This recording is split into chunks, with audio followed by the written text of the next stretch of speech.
Hi అండి, welcome back to my channel SRC collections.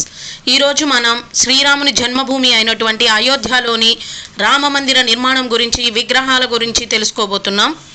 ఈ రామ మందిరం గురించి వివరించే అదృష్టం కలిగినందుకు ఎస్ఆర్సి కలెక్షన్ సంస్థ అయోధ్య రాముల వారి పాదాలకు నమస్కారములు తెలియజేస్తుంది. రామ మందిరం సాక్షాత్తు రాముల వారి పాదాలను తాకిన పుణ్యభూమి. ఆ పరమ పావన పుణ్యభూమిపై మానవ మాతృలమైన మనం కూడా నడవగలుగుతున్నామంటే ఎంత అదృష్టం. ఆ అద్భుతమైన సుందరమైన రామ మందిర నిర్మాణ పనులు శరవేగంగా జరుగుతున్నాయి. అయోధ్యాపురిలోని అద్భుతంగా రామాలయ నిర్మాణం, హిందూ సంస్కృతి, రామాయణం గొప్పదనం, రాముని వైశిష్ట్యం చాటేలా నిర్మాణం, ప్రపంచ నలుమూలల నుంచి అయోధ్యకు తరలి వస్తున్న అపురూప సంపద, 1000 ఏళ్లు చెక్కు చెదరకుండా అత్యంత శక్తివంతమైన నిర్మాణం, కమనీయ శిలలతో రమణీయ రూపం. అయోధ్యకు గండకీ నది నుండి పరమ పవిత్రమైన సాలగ్రామ శిలలు, సాలగ్రామ శిలలతోనే సీతారాముల విగ్రహాల రూపకల్పన. కోట్లాది మంది హిందువుల ఆరాధ్య దైవం శ్రీరామచంద్రుడు జన్మించిన పరమ పావన పుణ్యక్షేత్రం అయోధ్య రామ మందిరం. ప్రపంచంలోనే అత్యద్భుతంగా చరిత్ర ఖ్యాతిని ఇనుమడింపజేసేలా శరవేగంగా భక్తుల కొరకు ముస్తాబవుతున్న సీతారాముల విగ్రహాల నిర్మాణం కొరకు నేపాల్లోని గండకీ నదిలో సాలగ్రామ శిలలను తీసుకొస్తున్నారు.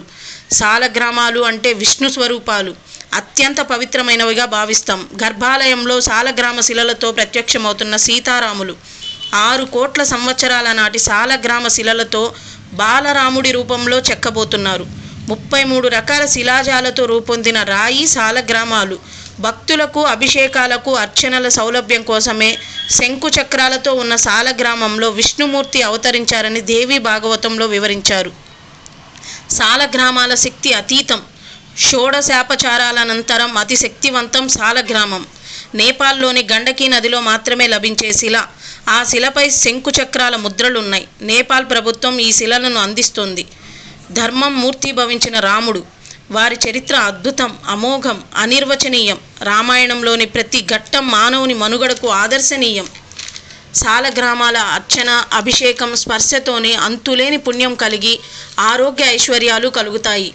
సాలగ్రామాన్ని అభిషేకించిన నీటిని సేవిస్తే ఆయురారోగ్యాలు కలిగి అష్టైశ్వర్యాలు ప్రసాదించడానికే నారాయణుడు సాలగ్రామంలో భక్తులకు దర్శనమిస్తాడు.